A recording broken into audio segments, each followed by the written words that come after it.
बल्कि एक बात याद आ रही है मुझे हजरत, इजाजत है? जी जी सुनना चाह रहे हैं आप लोग? जी। इमाम अहमद बिन हंबल की एक मर्तबा एक खादिम था साथ में, दोनों सफर के लिए निकले। जैसे ही नदी के किनारे पर आए, हवा का एक झोंका चला और पेड़ जो था बराबर में ना, उस पेड़ पे एक बिच्छू बैठा था। कौन बैठा था? तुम्हें बड़ी प्यास लग रही है आज। एक बिच्छू बैठा था और जैसे ही पेड़ पे हवा का झोंका लगा, वो बिच्छू पानी में गिर गया। अब वो बिच्छू डूबने लगा। इन्होंने देखा इमाम अहमद बिन हंबल ने, ये डूब जाएगा और मर जाएगा। मगर जरा कितना रहम दिल थे। अल्लाह अल्लाह, इन्होंने कपड़े समेत उस दरिया में, उस पानी में दाखिल हो गए और होकर के उस बिच्छू को बचाने के लिए उसमें दाखिल हुए, घुस गए और हाथ से उस बिच्छू को हथेली पे उठा लिया, हाथ पे उठाया। मगर जैसे ही पानी से बाहर आया, बिच्छू ने भी देर नहीं करी, डंक मार दिया। अब बताओ कितनी तकलीफ हुई होगी। अगर तुम उस जगह होते तो क्या करते? कहते रुक जाओ, चप्पल निकाल के उसकी सर्विस कर देते। बोलो था नहीं था? हाँ, इनकी समझ में बहुत आई ये बात। समझ? अच्छा बोलो था नहीं था ऐसा? जी। बोलो था नहीं था? हाँ कह रहे थे। अब जैसे उसने काटा या कुछ भी करते तो फेंक के दो गाली तो दे ही देते, दो गाली तो पक्की थी। मगर इमाम अहमद बिन हंबल ने कहा, या अल्लाह तेरा शुक्र है मौला। सुभान अल्लाह। यार तकलीफ हो रही है, उस पे फिर रख दिया उन्होंने और जैसे ही रखा उससे संभला नहीं गया, फिर दोबारा वो पानी में गिर गया और जब गिरा हजरत तो फिर डूबने लगा। इमाम अहमद बिन हंबल ने फिर उठा गए, हाथ हथेली पे ले लिया, फिर उसने डंक मार दिया। आता है कि 7 मरतबा उस बिच्छू ने काटा। कितनी मरतबा डंक मारा उसने? 7 मरतबा अहमद बिन हंबल ने बर्दाश्त किया और अल्लाह का शुक्र अदा किया। अपने गिरेबान में झांक के देखिए, अगर पता चल जाए ना वो तुझे झूठ भी कह देना, वो तेरी बड़ी बुराई कर रहा था, तो ये इधर से गाली देना शुरू कर देता है। इतना भरा हुआ गुस्से में, इतना अब सोचेगा नहीं कि कोई मौलाना था, कोई आलिम था, कौन था, क्या, बस सुन ले, खत्म।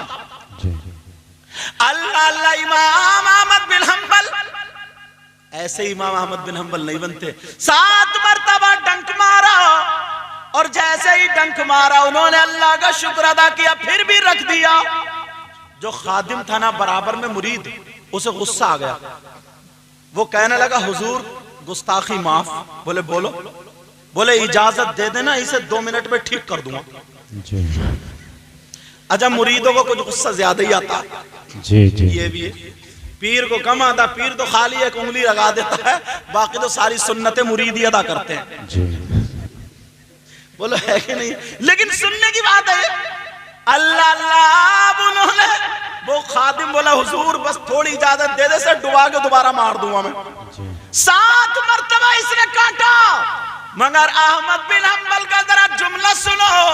दूसरों से लड़ने वालों, नफरतें करने वालों, तेरी मेरी बुराई करने वालों, इधर की उधर करने वालों, प्यारे जुमला अगर दिल की तख्ती पे हजरत भरपूर रहमतुल्लाह ताला अलैहि से पाक से अगर दिल की तख्ती पे नोट करके ले गए, हो सकता है कि जुमला तुम्हारी तकदीर बदल दे।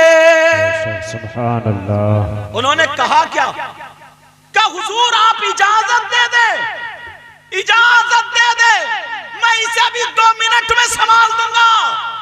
कितनी बुरी आदत है ये, काटता चला जा रहा है आपको।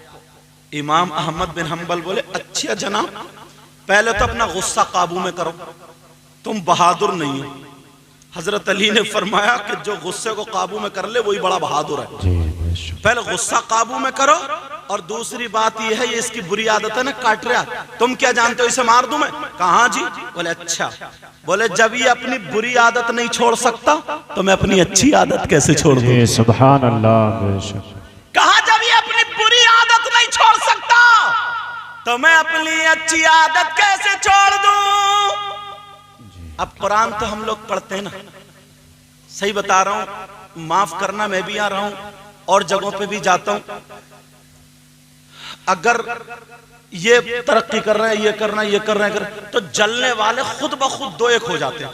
जी कोई जलसा कर ले, अच्छा काम कर ले, कोई उर्स कर ले, कोई मदरसा चलाए, या कोई भी अच्छा काम कर ले, तो दो चार न उनसे कभी लड़ाई हुई ना कोई बात हुई, खुद ब खुद जल। यार इसका नाम हर जगह क्यों हो रहा भाई? जी यही चीज मारे डाल रही है सिर्फ।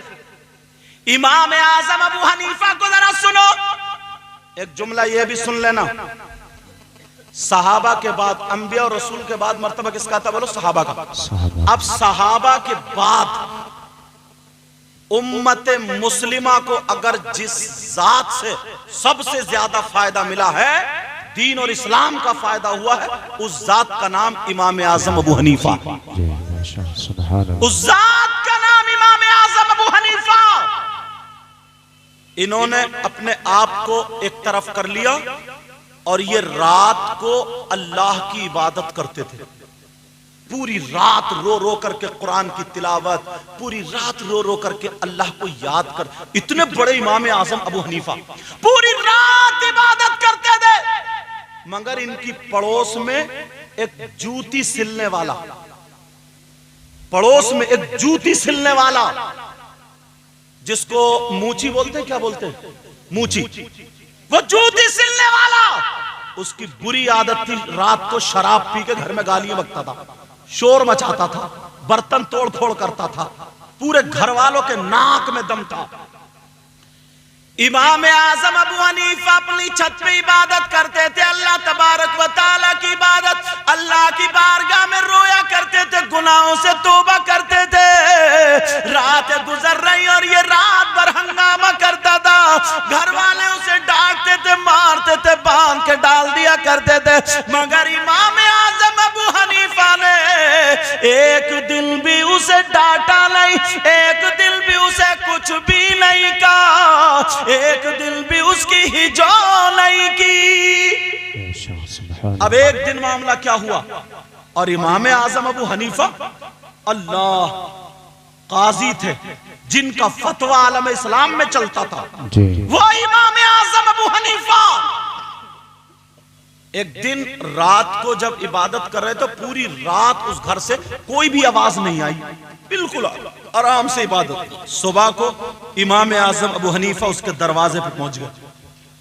उसके दरवाजे पे पहुंचे, ये बच्चों के लिए बहुत नसीहत की बात है, क्योंकि अपने अंदर का शैतान मारना बहुत जरूरी है। शैतान मर जाएगा, फिर आलिम बनोगे तो उसकी खुशबू अलग होगी। जी बेशक। इमाम आजम अबू हनीफा उसके दरवाजे पर गए, निकले, घर पे आए, अरे इमाम साहब आप तशरीफ ना, इतने बड़े आलिम, अरे हुजूर इजाजत दे दी होती हम खुद आ जाते। कहा नहीं।